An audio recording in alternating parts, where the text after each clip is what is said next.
Assalamualaikum warahmatullahi wabarakatuh. Waalaikumsalam warahmatullahi wabarakatuh.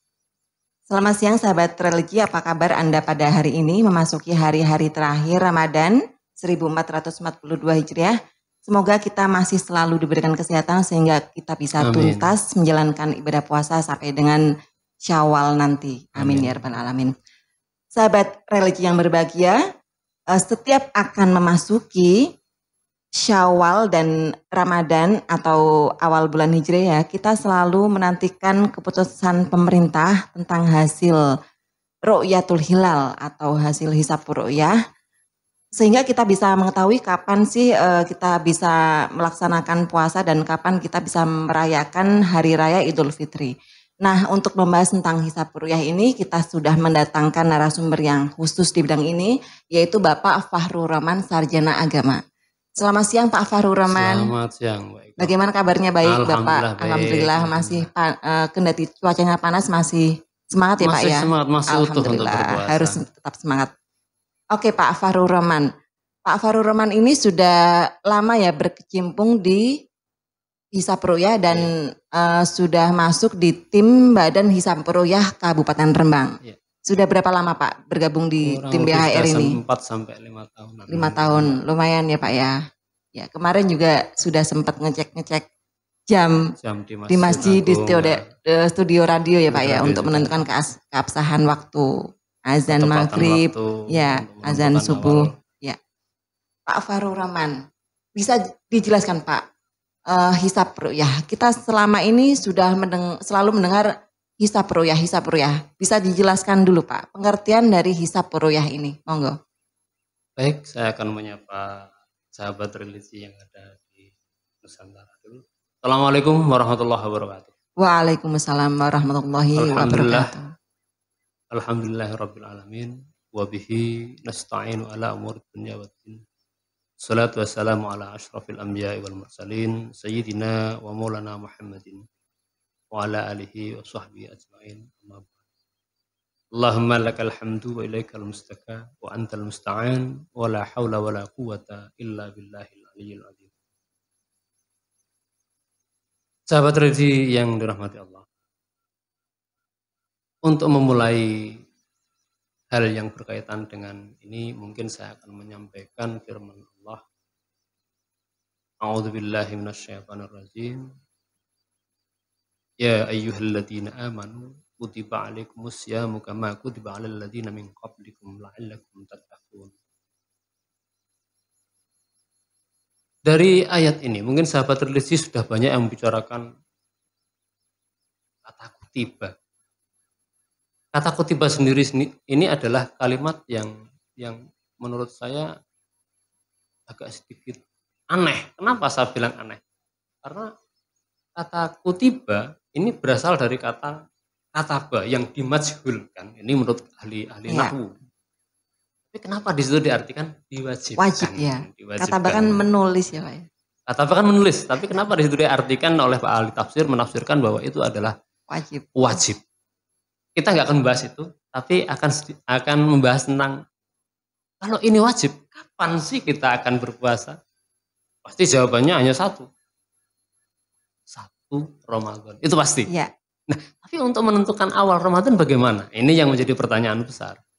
Karena sesuai dengan sabda Rasul, sumu liru'yati waftiru liru'yati. Berpuasalah ketika engkau melihat bulan, waftiru liru'yati, dan berbukalah pada waktu kalian melihat. Kalau kita sama-sama menawarkan keabsahan sama-sama, kita sekarang sudah di masa yang jauh dari peradaban Rasulullah. Kalau dulu melihat bulan sebagai patokan untuk menentukan awal bulan, kita bicara ini bulan Hijriah ya, bukan bulan Masehi ya. Kita membicarakan bulan Hijriah, bukan bulan Masehi. Jauh dari peradaban Rasulullah yang notabene dulu belum ada jam, belum kenal GPS, belum kenal Android, jauh sekali kita dari situ. Maka mereka hanya mempunyai patokan-patokan bulan dengan cara melihat bagaimana melihat bulan. Nah, yang sampai sekarang kita tetap menggunakan itu atau seringkali digunakan oleh Badan Hisab Ru'yat Rembang yang notabene termasuk 12 titik yang direkomendasikan oleh Kementerian Pusat, kalau nggak salah ini. Sering ya, sering dibuat rekomendasi. Rekomendasi ya. Jadi ada 12 titik yang ada di Indonesia termasuk Rembang, termasuk titik yang masuk nominasi itu. Kita walaupun secara hisab urfi, kebiasaan hisab urfi, yang notabene kita menghitung untuk menghitung awal bulan Syawal tahun ini, kita sudah bisa. Pasti ini sekian. Pasti hari ini itu pasti bisa. Untuk awal tahun ini pasti bisa. Harinya ini berikut bulannya, pasarannya itu bisa ketemu. Akan tetapi seringkali kita mengkonsepkan bahwa ru'yah ini akan lebih dapat memastikan konsep-konsep itu akan terjawab dengan pasti bahwa ini adalah awal bulan. Itu kayak. Oleh karenanya, kapan sih kita bisa melihat bulan? Bulan yang ada di Indonesia, bulan yang ada di bumi ini, itu adalah prosesnya adalah termasuk planet bumi yang dia berputar selama 360 derajat, lamanya adalah 30 hari. Ya. Jadi kemudian ada posisi-posisi tertentu ketika kita melihat akhir bulan, terutama di tanggal 29. Iya. Di tanggal 29 setiap bulan Hijriah pasti kita akan ada ketentuan kapan sih tanggal satunya, setelah tanggal 29 atau setelah tanggal 30. Iya. Ini yang seringkali muncul pertanyaan dari halayak ramai umum pada umumnya. Oleh karenanya, mari kita hitung bersama yang berkaitan dengan ini. Kapan kita bisa melihat bulan? Bulan bisa terlihat itu secara umum adalah 5 derajat yang paling bisa kelihatan, sangat memungkinkan. Itu 5 derajat. Sudah sabitnya sudah terlihat ya Pak? Insya Allah sudah kelihatan. Walaupun jarang mata telanjang bisa melihat. Walaupun ada kalanya juga 3 derajat sekalipun ada yang bisa melihat, menemukan bulan itu. Dengan mata telanjang. Dan juga. Oleh karenanya Indonesia memutuskan 2 derajat sudah berganti hari. 2 derajat itu dihitung mulai dari kapan?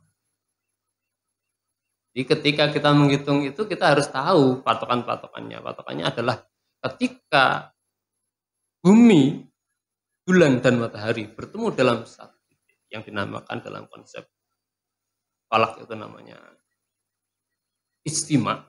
Tentang bertemunya dalam satu titik matahari, bulan dan bumi, atau seringkali disebut istilah dengan kontemporer dengan istilah konjungsi. Ya. Bukan konsep bahasa Indonesia ini. Konjungsi dalam konsep ini adalah matahari, bulan dan bumi berada dalam satu titik. Nah, kapan istima ini terjadi? Dan kenapa ada hitungan sampai 3 derajat, 2 derajat, 1 derajat gitu ya. Jadi kita hitung mundur. Kapan? Di sore, ketika sore akhir bulan tanggal 29 setiap bulan Hijriah maksudnya, itu pasti akan terjadi pertemuan itu tadi. Ada terjadi istima itu tadi. Istima ya. Dan istimanya pasti sebelum tenggelamnya matahari. Sebelum ghurub syam. Ya. Kalau sesudahnya berarti sudah masuk malam. Masuk malam berarti harus 30 gitu kan. Ya. Harus 30 bulannya. Tapi kalau misalkan konjungsinya atau istimanya terjadi pada pukul 1 siang umpamanya. 1 siang. Maka sampai sore nanti kita akan bisa menghitung. 1, 2, 3, 4, 5. Ini 5 ada 4 jam. Iya. Nah, sekarang kita hitung secara kasar saja. Bulan mengelilingi bumi adalah 30 hari. Berarti ada 720 jam kalau nggak salah ya. 720 jam. 720 jam. Benar. Sementara kalau kita perputaran yang ada dalam satu lingkaran itu terjadi dalam satu lingkaran adalah 360 derajat. Kemudian 360 derajat dalam hitungannya 720 jam dibagi 360 derajat maka akan terjadi ketemu 2 jam. 2 jam. Setiap derajatnya adalah 2 jam. 2 jam. Oh, seperti itu. Nah, ya. gitu ya. Jadi bisa dihitung ya. Kalau terjadi konjungsinya setelah maghrib, dapat dipastikan bulan tidak akan kelihatan. Kalau gitu. sebelum mundur, maghrib, misalkan jam 1. Jam 1 siang, ya. Berarti 2, 3, 4, 5. Berarti tidak 4 jam. 4 jam berarti 2 derajat. Nah, ini orang Indonesia, untuk yang ada di Indonesia, sesuai dengan kesepakatan ulama-ulama Indonesia bahwa ketika hasil itu sudah ada 2 derajat, maka besoknya itu sudah masuk awal bulan berikutnya. Tapi jikalau istimanya kurang dari 2 derajat, maka besoknya tetap tanggal. Maka jadi bisa disimpulkan ya Pak ya, untuk mengetahui kalau besok hari adalah awal bulan berikutnya, maka istima ini terjadi sekitar minimal antara pukul 1 dan 2 siang ya Pak ya.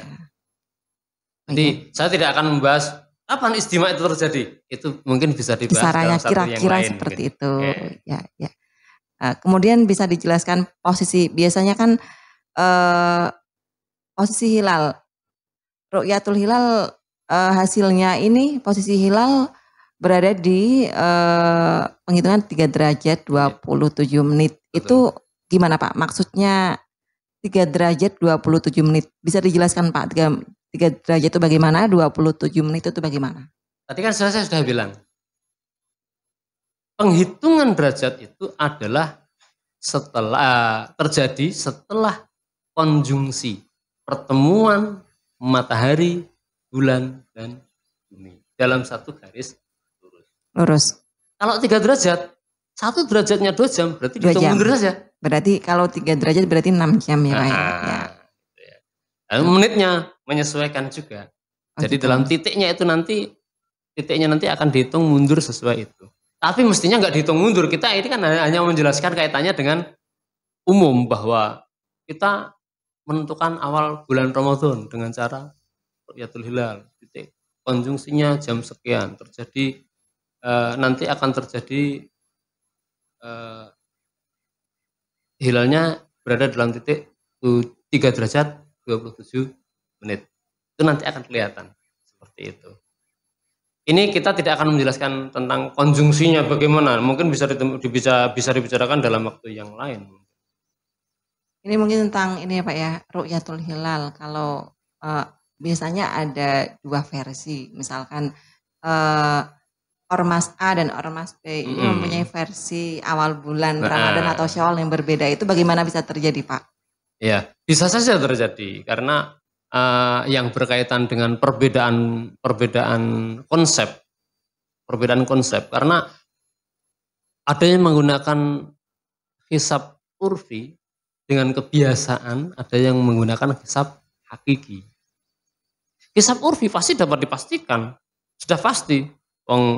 Baru kelihatan kurang setengah derajat sekalipun sudah dianggap itu sempurna, sudah berganti hari. Tapi kalau kita kan nggak mungkin karena konsep kita menggunakan sumu liru'yati wafiru liru'yati. Ya, hisab hakiki kita nih ya.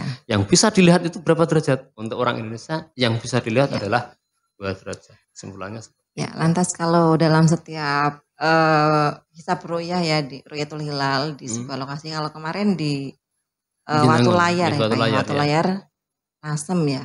Itu alat-alat apa saja Pak yang diperlukan? Ya macam-macam. Ada teropong yang bisa memperbesar satelit itu sampai 80.000. Tingkat 80.000. Kemudian ada teodolit juga itu. Teodolit ya. Iya. Ya kita hanya bisa menentukan titiknya di sini, prediksi titiknya di sini. Alatnya kita arahkan ke sana. Sehingga nanti bila mana muncul dalam setiap saatnya itu nanti akan kelihatan. Oh ini di sini. Bahkan kalau memang memungkinkan mata itu sendiri dengan mata telanjang sekalipun bisa melihat. Tapi jarang-jarang ya Pak ya? Jarang sekali terjadi. Tapi saya pernah dan itu pun hanya coro orang Jawa bilang sekelebatan gitu. Sekilas gitu ya. Sekilas gitu. Hanya kecil sekali. Oh ini toh. Tapi saya nggak berani mengatakan karena mengulang lagi nggak bisa. Karena dalam titik tertentu kita bisa melihat dengan pasti dan itu jelas. Kita titiknya sudah jelas. Oh di sekitar sini titiknya. Tapi kalau mata telanjang bisa melihat, otomatis bisa dilihat di alat teleskop. Belum tentu. Belum tentu ya. Belum tentu juga. Karena keakuratan kita menempatkan titik ini tadi, ini sangat sulit. Ya. Nah, karena geser kita sendiri, gesernya alat itu jangankan 1 senti, sepersekian mili saja, itu rubahnya sudah berapa jauh. Syarat-syarat apa yang harus dilakukan agar alat-alat yang sudah disediakan oleh tim BHR ini bisa melihat hilal secara jelas? Yang jelas gini, seringkali kita menggunakan alat itu sudah maksimal. Bahkan kita pernah menggunakan alat itu dan kita pernah menemukan bulan juga, tapi bukan di bulan Ramadan. Dan titiknya juga tepat gitu kan, sebagai pelatihan kita pada waktu itu. Akan tetapi seringkali kalau kita hisab ru'yat di bulan Ramadan itu seringkali mendung lah yang menutup. Terhalang mendung. Seringnya seperti itu. Seperti kemarin juga kalau sama. Di Lasem ini, kebanyakan di Lasem ya, pernah juga di Karangjae, terus Pantai Binangun, di Watu Layar. Ini sering terhalang mendung dan Gunung Muria ya Pak ya? Memang posisinya mesti terhalang Gunung Muria Pak? Ya, masih terhalang. Sangat memungkinkan terhalang masih. Makanya sampai saat ini pun kita masih seringkali dari BHR Rembang seringkali mencari tempat yang lebih luas, sangat memungkinkan melihat bulan, melihat ufuk secara jelas. Begitu Mbak Eko. Lantas jika sudah menentukan awal bulan Ramadan maupun Syawal, konsekuensi hukumnya Pak? Bisa disinggung sedikit.